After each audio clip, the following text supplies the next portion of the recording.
આજે 15મી ઓગસ્ટ અને દરેક ભારતીય માટે એક ગૌરવનો દિવસ. આજે ગૌરવનો દિવસ તો છે જ, પણ સાથે સાથે બીજો એક અગત્યનો દિવસ પણ છે. ખબર છે ને? હા, એ તો કેમ ભૂલાય. આજના દિવસે જ એટલે કે 15મી ઓગસ્ટ 1969 ના રોજ આપણા ભારતનું ગૌરવ ઈસરોની સ્થાપના કરવામાં આવી હતી. You are right. આજના દિવસે જ ઈસરોની સ્થાપના ડોક્ટર વિક્રમ સારાભાઈ દ્વારા કરવામાં આવી હતી અને જેઓ ઈસરોના પ્રથમ અધ્યક્ષ પણ હતા. હા, એટલે જ તો તેમને ઇન્ડિયન સ્પેસ પ્રોગ્રામના ફાધર તરીકે ઓળખવામાં આવે છે. પણ શું તને ખબર છે આપણી જે ઈસરો સંસ્થા છે તેમનું પહેલા નામ શું હતું? તેની સ્થાપના ક્યારે થઈ હતી? આ ઈસરોનું પહેલા નામ ઇન્કોસ્પાર એટલે કે Indian national committee for space research હતું અને જેની શરૂઆત 1962 માં થઈ હતી. ત્યારે તો આપણી પાસે એટલી ટેકનોલોજી પણ ન હતી કે ન હતા લોન્ચ પેડ.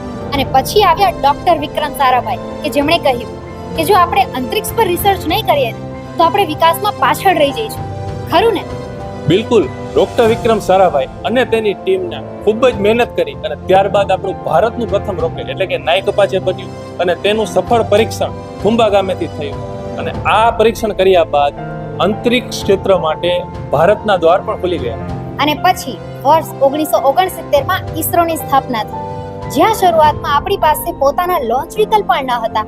અને આજે આપણે બીજા કન્ટ્રી સાથે કોલાબોરેશન મિશન પણ કરીએ છીએ અને સેટેલાઇટ્સ પણ લોન્ચ કરીએ છીએ.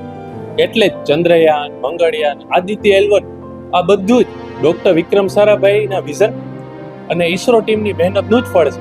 અને હમણાં જ ગુજરાત સાયન્સ સિટીની અંદર એસ્ટ્રોનોમી અને સ્પેસ સાયન્સ ગેલેરી વિકસાવવામાં આવેલી છે કે જ્યાં તમને ઈસરો વિશે, રોકેટ વિશે, સેટેલાઇટ વિશે અને એસ્ટ્રોનોમી અને સ્પેસ વિશે તમામ જાણકારી મળી રહેવાની છે. તો તમે પણ આવો છો ને એસ્ટ્રોનોમી અને સ્પેસ સાયન્સ ગેલેરીની મુલાકાતે?